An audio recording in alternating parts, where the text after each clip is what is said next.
Hey everybody, welcome back to this week's episode of PT Tip Tuesday. It's been a few weeks since we saw you here with Julie Romano. We're going to talk today about selective tissue tension tests. Sometimes people come into the clinic with reports of pain in a joint and they've already had imaging, and so they believe that the damage that they see on their MRI is the cause of their pain. But we want to make sure we're correlating their objective examination, their subjective history, and their imaging. They all need to dovetail so that we have a good course of action. So we're going to use shoulder motion as an example here. I have Julie lie on her back. We'll take a look at her left shoulder. So I would ask Julie or the patient to elevate her arm as far as you can go, so overhead. That hurts.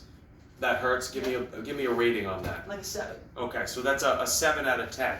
Now this time I'm going to ask Julie to be relaxed, and I'm going to passively move her shoulder into that same range of motion. So loosey-goosey, don't help me. And we're going to go up. We can get a little bit further, and we're going to come on down. Now, how does that feel when I move you? I don't really feel anything. Okay, so Julie's reporting that she feels very little pain at all. So there's a pretty big differential. You go ahead and sit up, Jules.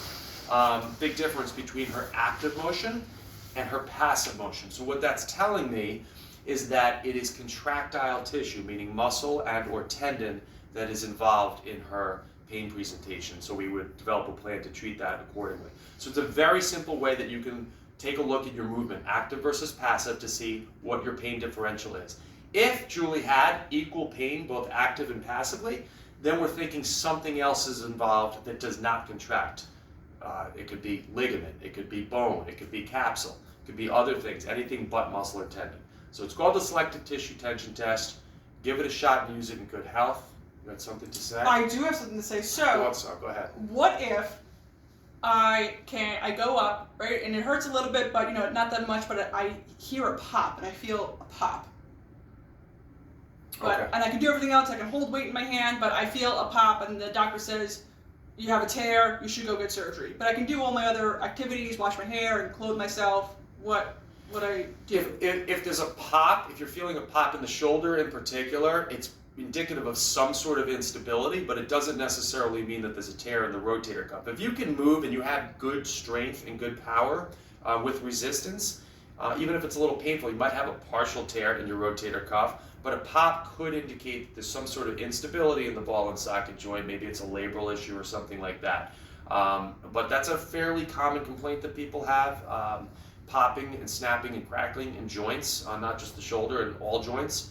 I always tell my patients, unless that pop is accompanied by a sharp and consistent pain, that's something that warrants a further investigation. But if it's just a snap, crackling, and popping in the joint, it's more common than you would think. Usually an indication of some instability that needs some strengthening around that joint, but it's generally something that's more alarming and not that big of a deal. Okay. Any other questions? I do have another question about tearing in the shoulder. So do all tears need surgery? Definitely not. Definitely not. As a matter of fact, the re-tear rate for rotator cuff repairs, unfortunately, is on the higher end. And usually my older clients, if they've had idiopathic, they didn't have a trauma, and they're diagnosed with a rotator cuff tear, and they're 60 or above, I really would encourage them to try rehab first, because the re-tear rate is pretty high.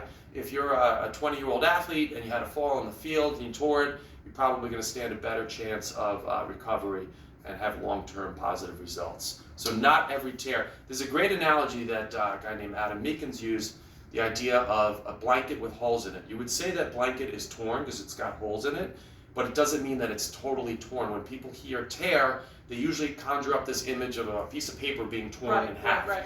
And then they become afraid to use that joint because they think they're going to completely tear it. Right. The reality is, if you have a partially torn rotator cuff, some pieces of the tissue that's torn or frayed rather, what you really want to do is gradually, progressively load that up. You want to treat the donut and not the hole, so to speak. So just because you have a tear does not mean you need to go in and fix it. Same goes with a labral tear in the shoulder, all around. Labral is non-contractile, so it depends. There's plenty of people who are living with torn labrums and functioning. I think the statistic with baseball players, Major League Baseball pitchers, 83% of them have torn labrums. It's part of an adaptation to the demand of their sport. So you can absolutely be walking around with damaged tissue that you would see on an MRI and be asymptomatic and be fine. So you cannot equate issues in the tissue with pain. Issues in the tissues. Issues in the tissues. Anyway, that was a lot for one That week. was. I guess we were missing you all. That's why we packed a Yeah. lot in here. So Jamming it in there. give that selective tissue tension test, give it a shot, use it in good health, and we will see you next week. Maybe. But we'll see you.